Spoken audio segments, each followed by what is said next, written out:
दुध चला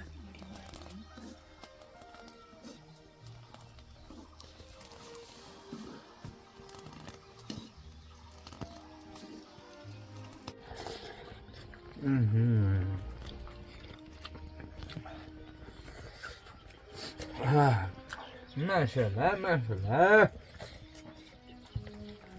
Alhamdulillah.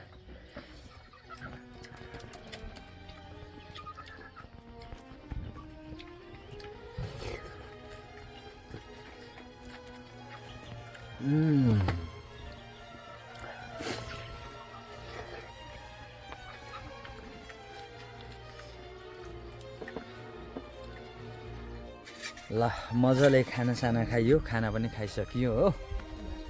खाना सिस्नु र भात चाहिँ टक्क सुरुप खाइसकेर अहिले चाहिँ म टक्क एकछिन यहाँनिर चाहिँ भिडियो बनाउँदैछु अब फेरि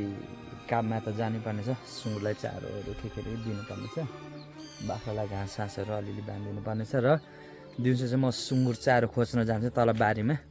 मकैहरू यहाँ चाहिँ मकै छरिरहेको छु यता तल बारीमा पनि छरिरहेको छु यो बाक्लो भएको मकै चाहिँ छाँटेर हामी बाख्रा र सुँगुरको लागि चाहिँ हामी खोले पकाउँछौँ आज र त्यसपछि भनेको चाहिँ यो जुन हिजोअस्ति मैले वाल लाएँ यो मुनिको यो भाग छ यो माटोहरूलाई चाहिँ अलिअलि तल चाहिँ फिलिङ गरेर यहाँ चाहिँ ब्रोइलर पालनको लागि चाहिँ ब्रोइलरको खोर बनाउने योजना बनाइरहेको छु हेरौँ के हुन्छ कसो हुन्छ जिन्दगीमा जति सक्दो गर्ने हो गर्दै जाने इट्स ओके बाँकी फेरि भेट्दै गरौँ होला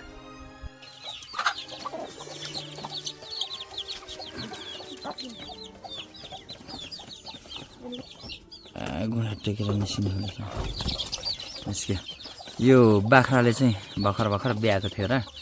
मैले यसलाई चाहिँ यहीँ राखेको छु अलिक दिनमा यसलाई म उसको खोरमा हाल्छु बाख्रालाई दुध दिँदैछ र कुखुराहरूले चाहिँ चारो सारो खाँदैछ त्यो बासी भातहरू उब्रेको चाहिँ हामी कुखुरालाई नै खुवाउँछौँ अब कुखुरा चाहिँ दिनदिनै बढ्दो क्रममा छ यही मसिनो चल्लाहरू हुर्किँदैछ अरू कता ओथ्रा पनि बसिरहेछ कुनै होइन कुनैले चाहिँ अन्डा पार्दैछ यसरी यो यता तल्लो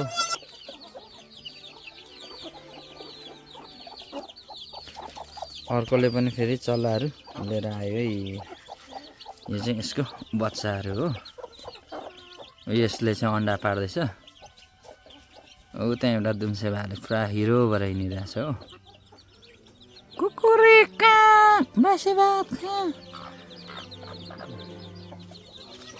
ल बाँकी चाहिँ यता छ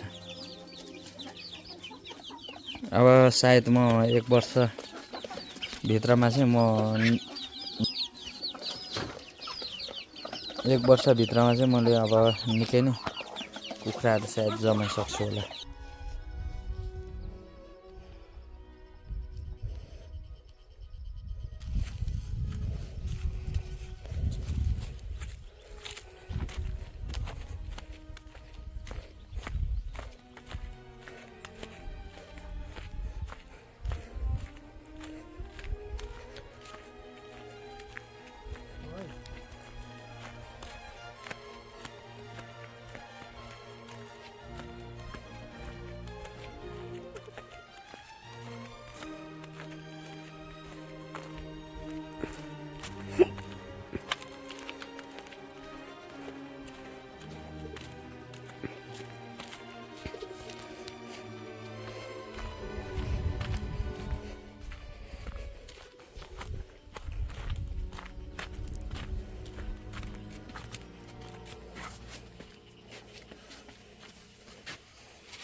फाइनली गाइस अहिले चाहिँ चारोबाट आइसकेको छौँ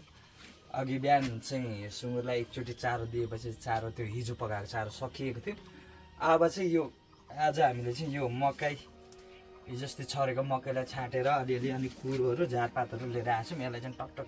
टक काटेर चाहिँ सुँगुरको लागि चाहिँ चारो पकाइदिनु पर्ने हुन्छ र सायद मलाई लाग्छ आज पकायो भने हामी भोलि पकाउनु पर्दैन पर्सिसम्मको लागि चाहिँ पुग्छ यसले सुँगुरलाई 2 दिन दिनलाई चाहिँ पुग्छ यसरी नै गाउँघरको दिनहरू चाहिँ यसरी नै बितिरहेछ र बाँकी के गर्छु कसो गर्छु भन्ने कुरा चाहिँ म क्लिपहरू जोड्दै जानेछु गाउँघरको जिन्दगी गाउँले जिन्दगी यसरी नै चलिरहेको छ है त गाइस ओके